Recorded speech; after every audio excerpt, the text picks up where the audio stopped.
পাঁচ দুর্বল Islamic bank একীভূত হওয়ার ঘোষণায় বড় চ্যালেঞ্জের মুখে ব্যাংকগুলো।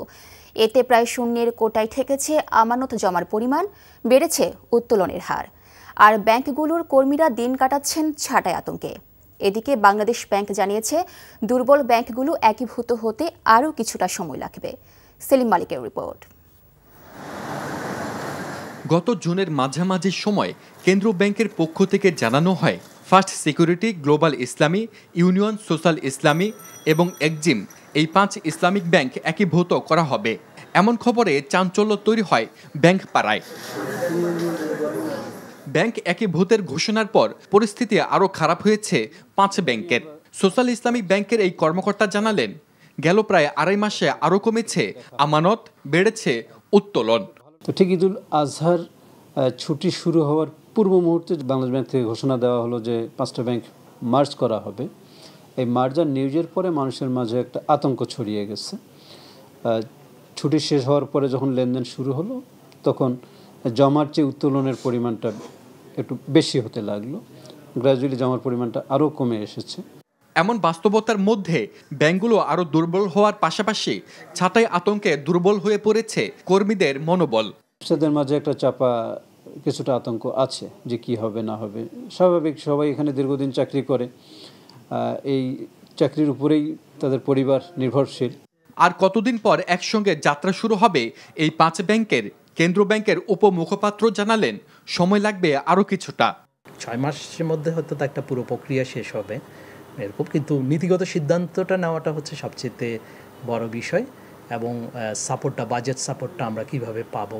বাংলাদেশ ব্যাংকের পরিসংখ্যান বলছে ইউনিয়ন ব্যাংকের খেলাপির হার প্রায় 98%, ফার্স্ট সিকিউরিটির 96%-এর বেশি, গ্লোবাল ইসলামের 95%, সোশ্যাল ইসলামী ও এক্সিম ব্যাংকের খেলাপির হার 62 ও 48%-এর বেশি। বিশ্লেষকরা বলছেন একীভূত নয়, বরং যারা টিকতে পারবে না তাদের অবসায়নে পাঠানো উচিত। সরকার একটা পলিসি করে প্রত্যেকটা ব্যাংকে বলবেন যে আপনার রিকভারি প্ল্যান আপনি জমা দেন, আপনার টার্ন অ্যারাউন্ড স্ট্র্যাটেজি জমা দেন, এবং আপনাকে এই সময় দেওয়া হলো, এই সময়ের মধ্যে আপনি টার্ন অ্যারাউন্ড করে দেখান। এই সময়ের মধ্যে টার্ন অ্যারাউন্ড করতে না পারেন, 1 বছর দেন, 1.5 বছর সময় দিয়ে আপনি তাকে কুইট করে দেন। এক্ষেত্রে গ্রাহকদের আমানতের সর্বোচ্চ নিশ্চয়তা দিতে কেন্দ্রীয় ব্যাংকে এগিয়ে আসা জরুরি বলেও মনে করেন এই ব্যাংক বিশেষজ্ঞ। গ্রাহকরা বিপদে পড়তে পারেও না, কারণ this banking, this indirect mode of finance. Selim Malik, NTV news, Dhaka. নারায়ণগঞ্জের সিদ্ধিরগঞ্জ থানার হীরাঝিল এলাকার একটি বাসায় গ্যাস পাইপলাইন থেকে বিস্ফোরণে শিশুসহ 9 জন দগ্ধ হয়েছেন। ভোর 5:30টার দিকে তাদের জাতীয় বার্ন প্লাস্টিক সার্জন ইনস্টিটিউটে ভর্তি করা হয়েছে। প্রতিবেশী রাকিবুল ইসলাম জানান, গত রাত 3:30টার দিকে হঠাৎ গ্যাস পাইপলাইন থেকে বিস্ফোরণে শিশুসহ সবাই দগ্ধ হয়। জাতীয় বার্ন প্লাস্টিক সার্জন ইনস্টিটিউটে ভারপ্রাপ্ত আবাসিক সার্জন ডাক্তার সুলতান মাহমুদ শেখদার জানান, ভর্তি 9 জনের মধ্যে হাসানের 44%, জান্নাতের 40%, মুনতাহার 37%, সালমার 48%, শিশু ইমামের 30%, আরাফাতের 15%, তিশার 53% ও আসমার 48% দগ্ধ হয়েছে। তাদের সবার অবস্থা আশঙ্কাজনক। তানজিল ইসলামকে প্রাথমিক চিকিৎসা দিয়ে ছেড়ে দেওয়া হয়েছে।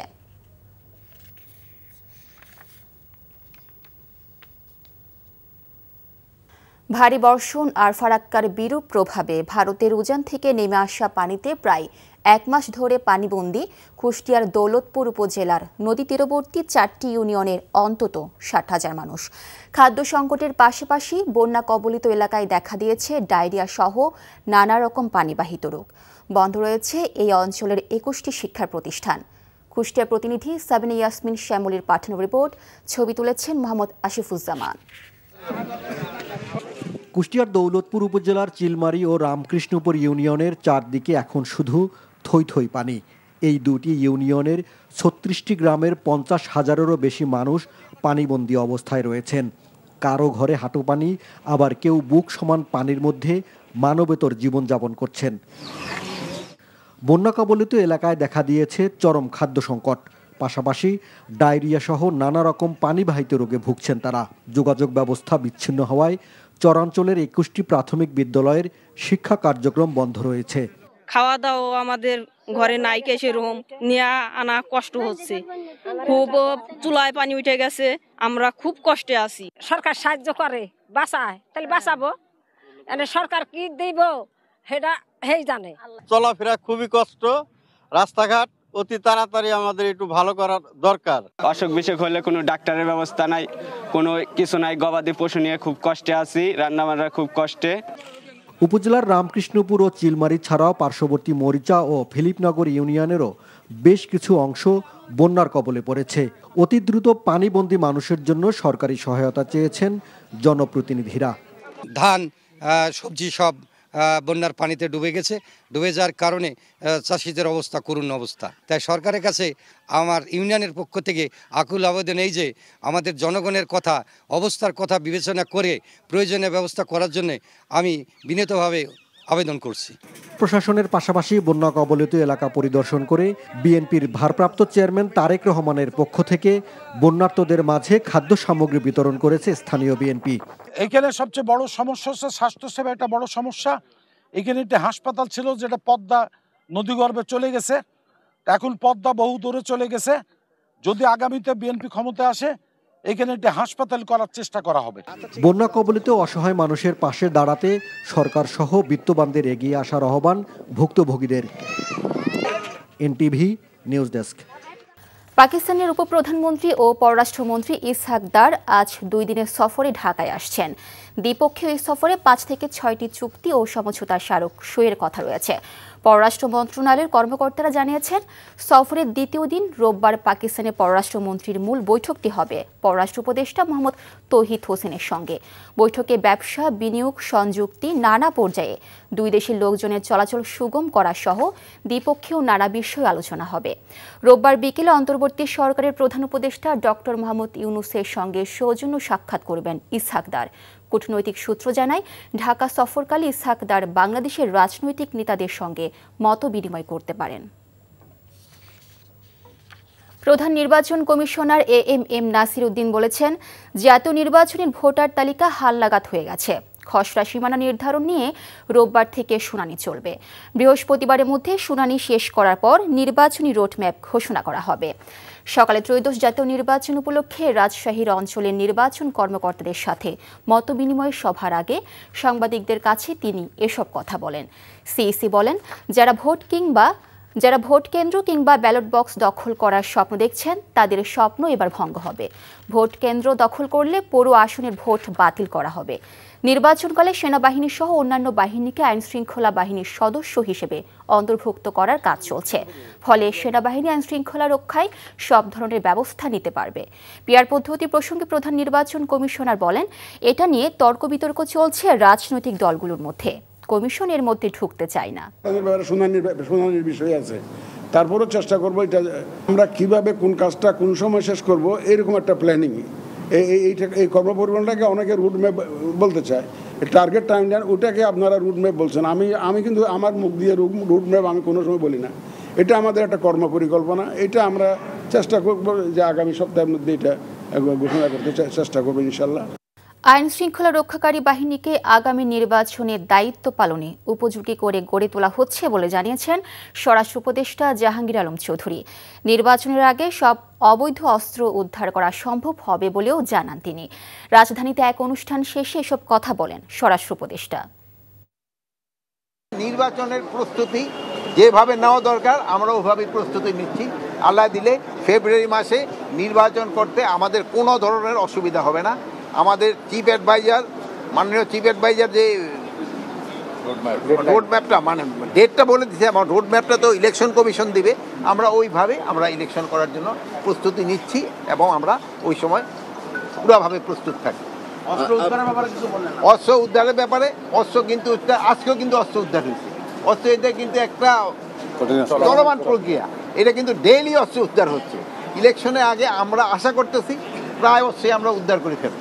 ঢাকা বিশ্ববিদ্যালয় কেন্দ্র ছাত্র সংসদ ডাকসু ও হল সংসদ নির্বাচনে প্রাথমিক তালিকায় স্থগিত হওয়া অর্ধেকের বেশি প্রার্থী মনোনয়নপত্র পুনর্বিবেচনার আবেদন করেছেন। আজও আবেদন করা যাবে।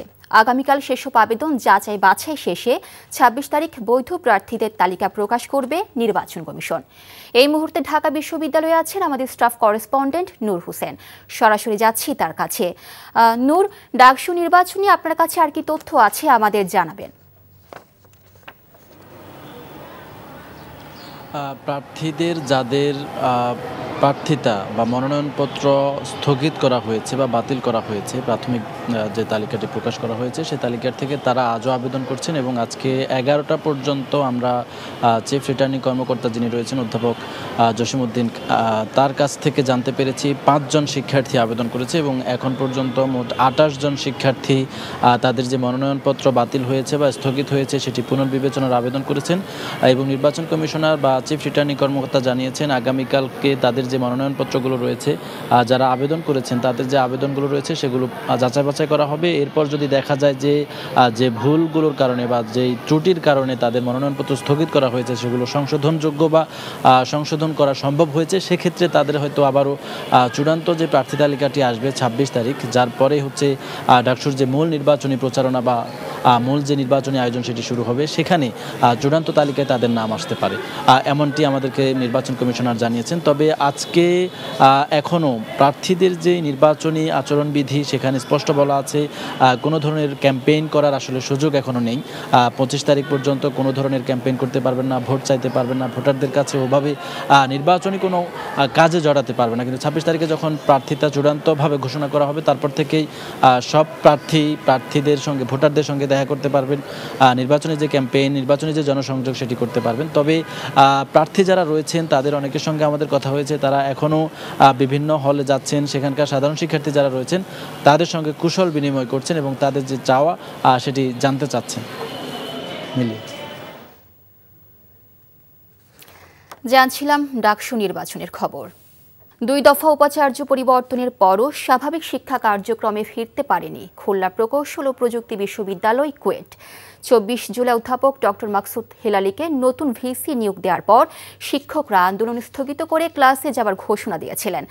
একই সাথে তাদের 5 দফা দাবি মেনে নেওয়ার জন্য উপাচার্যকে 3 সপ্তাহের আলটিমেটামও দিয়েছিলেন।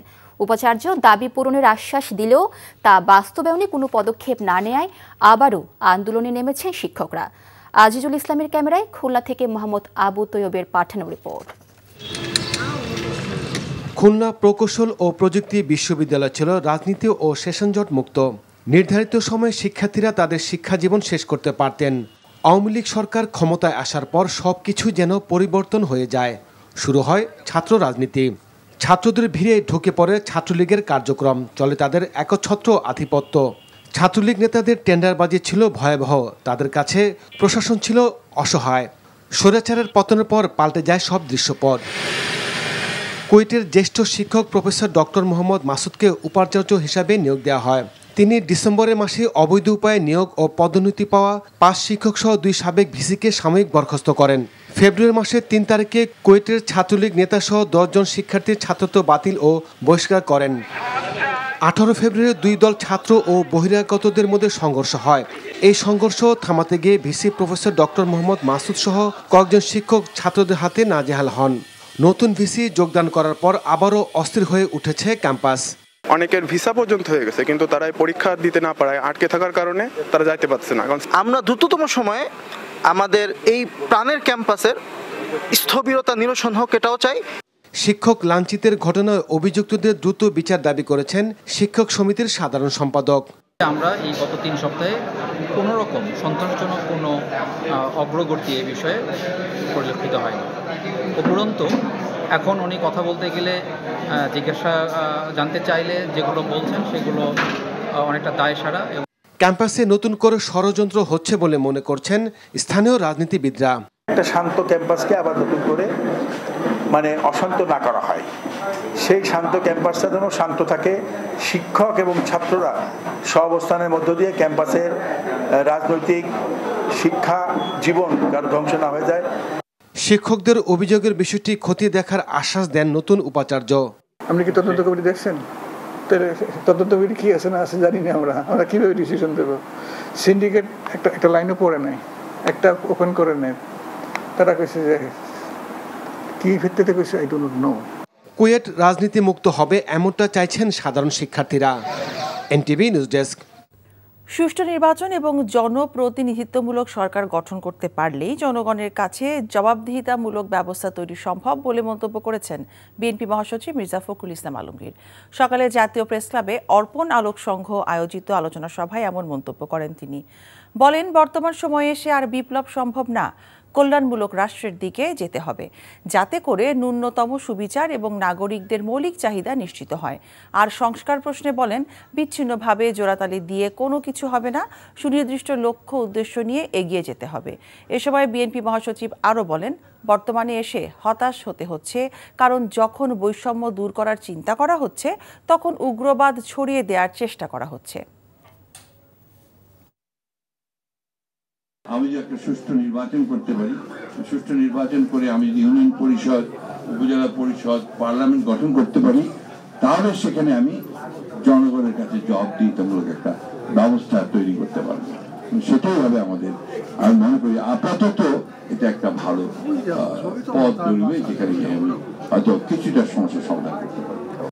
প্রায় 6 ঘন্টা পর বিমানবন্দর স্টেশন থেকে অপসারণ করা হলো জামালপুরের তারাকান্দি থেকে ছেড়ে আসা আন্তনগর যমুনা এক্সপ্রেসের লাইনচ্যুত বগি। ঢাকা থেকে আসা রিলিফ ট্রেনের মাধ্যমে বগিটি উদ্ধার করা হয়। সকাল 8:15টার দিকে বিমানবন্দর স্টেশনের আউটার সিগন্যালের কাছে এই দুর্ঘটনায় ঢাকামুখী ট্রেন চলাচল সাময়িক বিঘ্নিত হয়। পরে বিকল্প লাইনে ট্রেন সচল রাখে রেলওয়ে কর্তৃপক্ষ। স্টেশন সূত্রে জানা যায়, ট্রেনের প্রথম দিকের একটি বগি লাইনচ্যুত হয়ে বাইরে চলে যায়। ঘটনার পরপরই লাইনচ্যুত কোচের সামনের অংশ ক্যান্টনমেন্ট স্টেশনে এবং পেছনের অংশ টঙ্গী রেলওয়ে স্টেশনে পাঠানো হয়। এ সময় ঢাকামুখী লাইনে ট্রেন চলাচলে বিলম্ব হতে থাকে। এখন ট্রেন চলাচল স্বাভাবিক হয়েছে। ৭২-এর সংবিধান বাদ দিয়ে নতুন সংবিধান তৈরি করতে সকল দলকে ঐকমত্য হওয়ার আহ্বান জানিয়েছেন এনসিপির নেতারা।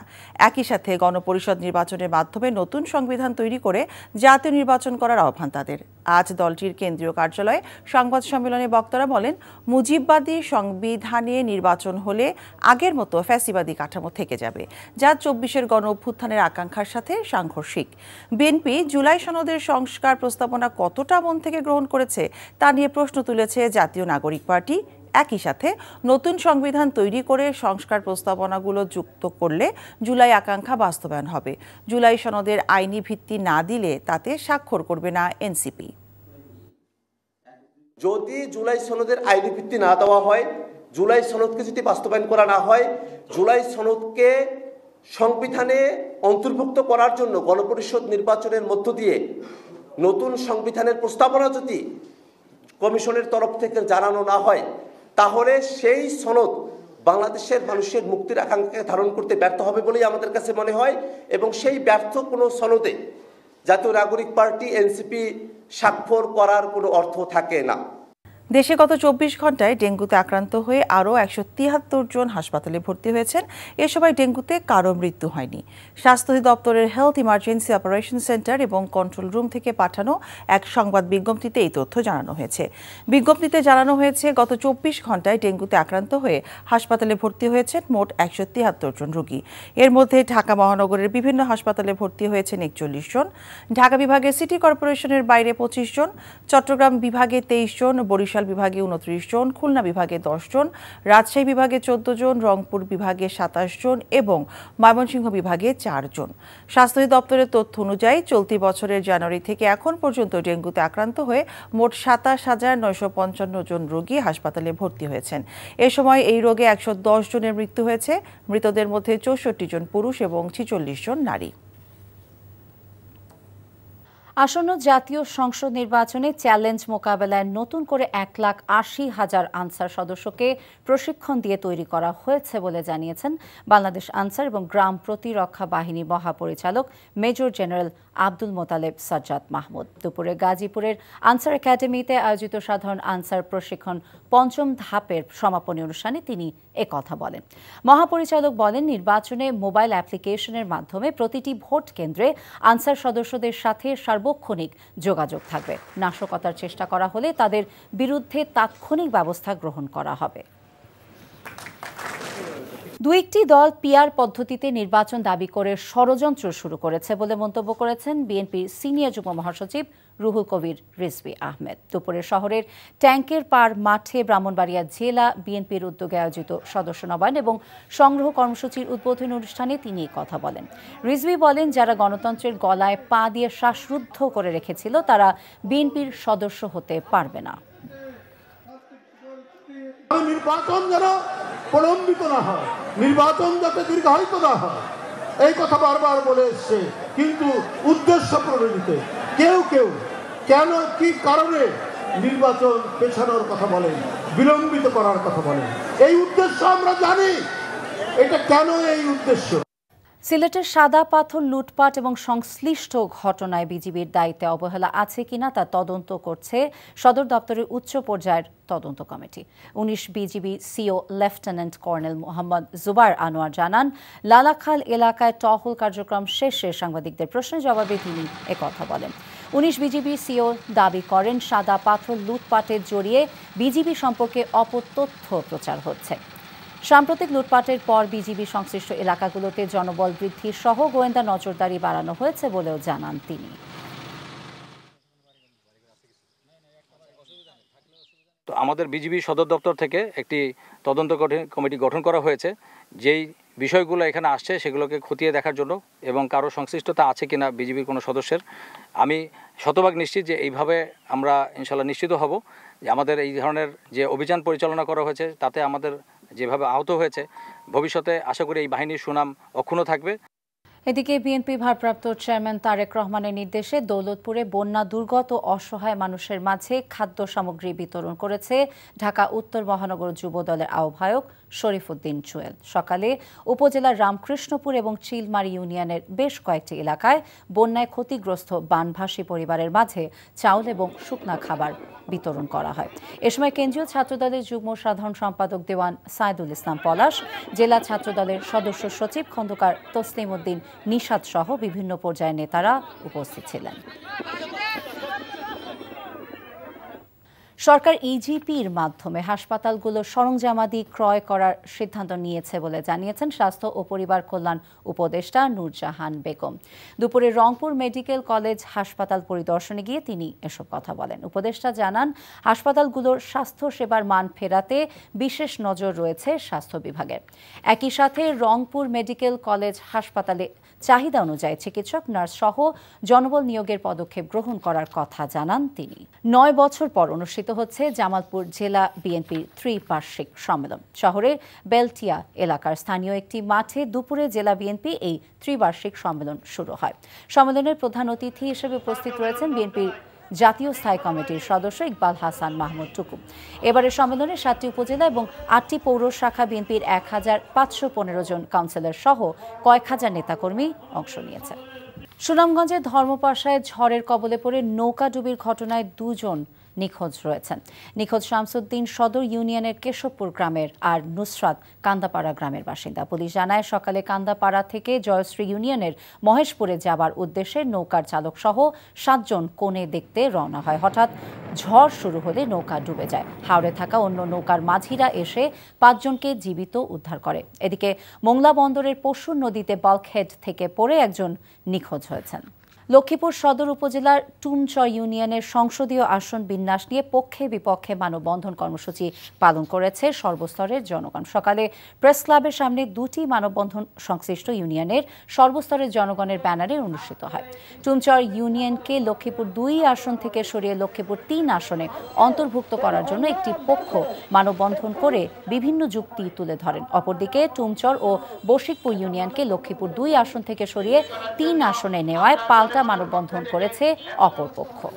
ফরিদপুরের সদর উপজেলার সকল ইউনিয়ন পরিষদের নির্বাচিত ইউপি সদস্যদের সাথে মতবিনিময় সভা অনুষ্ঠিত হয়েছে। দুপুরে ফরিদপুর সদর উপজেলার অডিটোরিয়ামে নির্বাচিত ইউপি সদস্যদের আয়োজনে এই সভাটি অনুষ্ঠিত হয়। এতে প্রধান অতিথি হিসেবে উপস্থিত ছিলেন বাংলাদেশ মহিলা দলের কেন্দ্রীয় কমিটির যুগ্ম সম্পাদক এবং ঢাকা মহানগর উত্তরের আহ্বায়ক চৌধুরী নায়েব ইউসুফ। আশুলিয়ায় শেষ হল শহীদ রাষ্ট্রপতি জিয়াউর রহমানের পুত্র মরহুম আরাফাত রহমান কোকো স্মৃতি ফুটবল টুর্নামেন্টের ফাইনাল খেলা। বিকেলে আশুলিয়ার শিমুলিয়ায় টুর্নামেন্টের ফাইনালে নয়াপাড়া বন্ধু মহলকে ১-০ গোলে হারিয়ে চ্যাম্পিয়ন হয় শান্তিপাড়া একাদশ। খেলা শেষে বিজয়ী ও রানার আপ দলের হাতে পুরস্কার তুলে দেন আশুলিয়া থানা বিএনপির সাধারণ সম্পাদক আব্দুল গফুর মিয়া। সফররত পাকিস্তানের উপপ্রধানমন্ত্রী ও পররাষ্ট্রমন্ত্রী ইসহাক দারের সাথে বৈঠক করেছে বিএনপি, জামায়াতে ইসলামী ও এনসিপি। কাল বিএনপি চেয়ারপারসন বেগম খালেদা জিয়ার সাথে সৌজন্য সাক্ষাৎ করবেন ইসহাক দার। বিকেলে রাজধানীর গুলশানে পাকিস্তান দূতাবাসে পৃথকভাবে এই বৈঠক অনুষ্ঠিত হয়। প্রথমে বৈঠক শেষে এনসিপির মুখ্য সংগঠক নাসিরউদ্দিন পাটোয়ারি জানান, দক্ষিণ এশিয়ায় স্বার্থ, সাংস্কৃতিক কেন্দ্র এবং ডিফেন্স সেক্টর নিয়ে বৈঠকে আলোচনা হয়েছে। এরপর পাকিস্তানের উপপ্রধানমন্ত্রীর সাথে বৈঠক শেষে জামায়াতের নায়েবে আমির আব্দুল্লাহ মোহাম্মদ তাহির জানান, কিভাবে দুদেশের বাণিজ্য আরও বৃদ্ধি করা যায়, সম্পর্ক আরও ভালো করা যায়, সেসব নিয়ে আলোচনা হয়েছে। এরপরই সন্ধ্যার কিছু আগে বৈঠকে অংশ নিতে বিএনপি মহাসচিব মির্জা ফখরুল ইসলাম আলমগীরের নেতৃত্বে পাকিস্তান হাইকমিশনে প্রবেশ করে বিএনপি প্রতিনিধি দল। বৈঠক শেষে গণমাধ্যমের সাথে কথা বলেনি বিএনপি।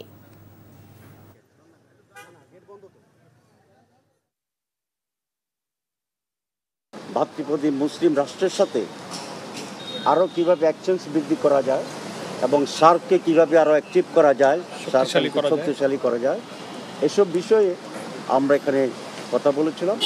আমরা বলেছি যে সমস্ত আনসেটেলড ইস্যুস আছে সেগুলো যেন খুবই কনজেনিয়াল অ্যাটমসফিয়ারে এটা দ্রুত শেষ করা দরকার এবং যে কোনো ধরনের সম্পর্ক বৃদ্ধির ক্ষেত্রে অবশ্যই 71 ইস্যু 71-এর ইস্যুকে অবশ্যই ডিল করা উচিত। আমরা সেই প্রসঙ্গ তাদের কাছে উত্থাপন করেছি। শিক্ষায়, তারপরে অর্থনীতিতে এবং সংস্কৃতিতে যে সম্পর্ক উন্নয়নের জায়গাগুলো রয়েছে সেই জায়গাগুলোর বিষয়ে আমরা তাদের সঙ্গে কথাবার্তা বলেছি। সুষ্ঠু নির্বাচন ও জনপ্রতিনিধিত্বমূলক সরকার গঠন করতে পারলেই জনগণের কাছে জবাবদিহিমূলক ব্যবস্থা তৈরি সম্ভব বলে মন্তব্য করেছেন মির্জা ফখরুল ইসলাম আলমগীর। আমির খসরু মাহমুদ চৌধুরী বলেছেন, দেশের সকল ক্ষেত্রে আনতে হবে গণতন্ত্র। বিস্তারিত ইফতেখার রেজার রিপোর্টে। জাতীয় প্রেস ক্লাবে অর্পণ আলোক সংঘ আয়োজিত সামাজিক সুরক্ষা কতটা সুরক্ষিত শীর্ষক এক আলোচনায় অংশ নেন বিএনপির মহাসচিব মির্জা ফখরুল ইসলাম আলমগীর। বলেন, জোড়াতালি দিয়ে ও বিচ্ছিন্নভাবে কোনো কিছু সম্ভব নয়। সুনির্দিষ্ট লক্ষ্য ও উদ্দেশ্য নিয়ে রাষ্ট্র সংস্কারে এগিয়ে যেতে হবে।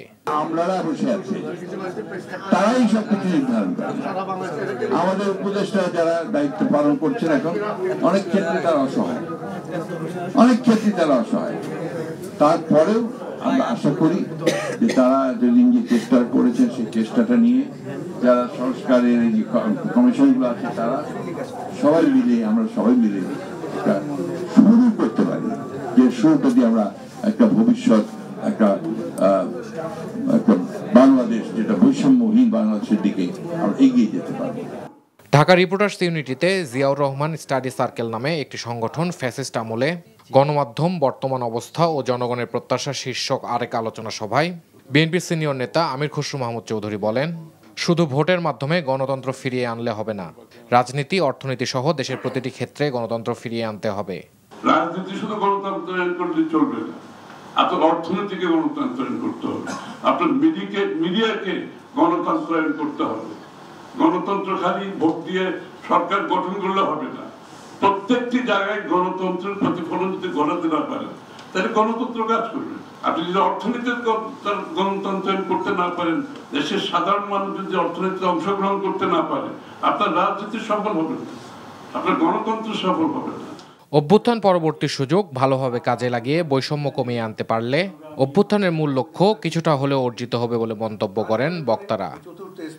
Iftekhar Reza, NTV news, Dhaka. মার্কিন যুক্তরাষ্ট্রের শুল্ক নীতিকে কেন্দ্র করে অন্তর্বর্তী সরকারকে বেকায়দায় ফেলার পাশাপাশি ঘোলা পানিতে মাছ শিকারের চেষ্টায় লিপ্ত ছিল একটি পক্ষ। এমন কথা জানিয়েছেন প্রধান উপদেষ্টার প্রেস সচিব মোহাম্মদ শফিকুল আলম। দুপুরে রাজধানীর ডেইলি স্টার ভবনে গবেষণা সংস্থা ব্রেইন আয়োজিত এক আলোচনা সভায় তিনি বলেন, সফল কূটনৈতিক প্রচেষ্টায় শুল্ক নীতিতে চীন, ভারত ও ভিয়েতনামের মতো প্রতিযোগী দেশের তুলনায় সুবিধাজনক অবস্থানে বাংলাদেশ। প্রেস সচিব বলেন, আমেরিকার বাজারে রপ্তানি বাড়াতে চট্টগ্রাম বন্দর উন্নয়ন, আইন শৃঙ্খলা পরিস্থিতির উন্নতির পাশাপাশি ব্যবসার পরিবেশ উন্নয়নে কাজ করছে অন্তর্বর্তী সরকার। সভায় অর্থনীতিবিদরা জানান, শুল্ক সহনীয় মাত্রায় আসলেও এখন আর কেবল তৈরি পোশাক রপ্তানির উপর নির্ভর করা উচিত হবে না, চামড়াজাত পণ্য সহ অন্যান্য পণ্যের উপরও রপ্তানি বাড়াতে হবে। মেইন অ্যাডভান্টেজ হচ্ছে professor Yunus himself knows the US American society. উনি আমেরিকায় ছিলেন, আমেরিকায় প্রচুর যাতায়াত করেছেন। He has friend in both parties, he has friends in the greater American society. Doctor খলিলও অনেক বছর উনি আংটার্ডে ছিলেন, ট্রেডিং বুঝতেন। আর আমাদের তৃতীয় অ্যাডভান্টেজ হচ্ছে আমাদের যিনি লিড করেছেন শেখ বশিরউদ্দিন হিমসেলফ, উনি বাংলাদেশের largest jute exporter, he knows global market. ডাকসুর দিকে গোটা জাতির নজর রয়েছে জানিয়ে ঢাকা বিশ্ববিদ্যালয়ের উপাচার্য অধ্যাপক ডক্টর নিয়াজ আহমদ খান বলেছেন, সুষ্ঠু পরিবেশে উৎসবমুখর ডাকসু আয়োজনে সর্বোচ্চ চেষ্টা করছে বিশ্ববিদ্যালয় প্রশাসন। তবে পরিবেশ ও লেভেল প্লেইং ফিল্ড নিয়ে শঙ্কার কথা জানিয়েছেন প্রার্থীরা। নূর হোসেনের রিপোর্ট। ঢাকা বিশ্ববিদ্যালয় কেন্দ্রীয় ছাত্র সংসদ নির্বাচনের আনুষ্ঠানিক প্রচারণার অনেক আগেই ক্যাম্পাস জুড়ে বইছে নির্বাচনী জোয়ার। ক্যাম্পাসের বিভিন্ন স্থানে শিক্ষার্থীদের সঙ্গে কুশল বিনিময় করছেন বিভিন্ন প্যানেলের প্রার্থীরা। নিজেদের পরিকল্পনা জানানোর পাশাপাশি নির্বাচনের পরিবেশ ও প্রশাসনের নিরপেক্ষতা নিয়ে প্রশ্ন তুলছেন অনেকে। বিভিন্ন বক্তব্য কাট করে করে বিভিন্ন জায়গা থেকে নিয়ে প্রার্থীদের বিরুদ্ধে যেভাবে অপপ্রচারে লিপ্ত হচ্ছে, রাজনৈতিকভাবে মোকাবেলা করতে ব্যর্থ হয়ে, এভাবে যদি চলতে থাকে লেভেল প্লেইং ফিল্ড ক্ষুণ্ণ অলরেডি হচ্ছে, সামনেও হতেই থাকবে। আসেন এই ধরনের কাদা ছড়াছড়ি আমরা বন্ধ করি, আমরা প্রতিযোগিতা করি, আমরা মেধার চর্চা করি, আমরা আইডিয়ার প্রতিযোগিতা করি, আমরা শিক্ষার্থীদেরকে আমরা আগামী ঢাকা বিশ্ববিদ্যালয় কেমন বিনির্মাণ করতে চাই সেই আইডিয়াগুলো আমরা বিশ্ববিদ্যালয়ের শিক্ষার্থীদের সামনে আমরা পেশ করি। টিএসসিতে এক প্রোগ্রাম শেষে সাংবাদিকদের উপাচার্য বলেন, জাতির প্রয়োজনে সুষ্ঠু ও নিরপেক্ষ ডাকসু নির্বাচন আয়োজনে সর্বোচ্চ চেষ্টা করছে বিশ্ববিদ্যালয় প্রশাসন। আমরা প্রতিনিয়ত কাজ করছি সমস্যা যেখানে আছে সেটি সমাধান করা, এবং বড় দাগে যে কনসার্নসগুলো এসছে সেই কনসার্নগুলোকে আমরা এক এক করে অ্যাড্রেস করার চেষ্টা করছি। এদিকে প্রার্থীদের পুনর্বিবেচনার জন্য নির্বাচন কমিশনে আপিল করেছে 34 শিক্ষার্থী। নূর হোসেন, এনটিভি নিউজ, ঢাকা। জুলাই সনদের আইনি ভিত্তি না দিলে তাতে স্বাক্ষর করবে না জাতীয় নাগরিক পার্টি, এমনটা জানিয়ে এনসিপির সদস্য সচিব আক্তার হোসেন বলেন, মুজিববাদী সংবিধান বাদ দিয়ে গণপরিষদ নির্বাচনের মাধ্যমে নতুন সংবিধান তৈরি করতে হবে। দুপুরে দলটির কেন্দ্রীয় কার্যালয়ে সংবাদ সম্মেলনে বক্তারা বলেন, 72-এর সংবিধানে নির্বাচন হলে আগের মতো ফ্যাসিবাদী কাঠামো থেকে যাবে, যা 24-এর গণ অভ্যুত্থানের আকাঙ্ক্ষার সাথে সাংঘর্ষিক। এ সময় বিএনপি জুলাই সনদের সংস্কার প্রস্তাবনা কতটা মন থেকে গ্রহণ করেছে তা নিয়ে প্রশ্ন তোলেন আক্তার হোসেন। বলেন, নতুন সংবিধান তৈরি করে ঐকমত্যের ভিত্তিতে যেসব সংস্কার প্রস্তাবনায় সবাই একমত হয়েছে সেগুলো যুক্ত করতে হবে। একই সাথে তা বাস্তবায়নে কার্যকরী পদক্ষেপ গ্রহণ করে জাতীয় নির্বাচন আয়োজনের আহ্বান জানান তিনি।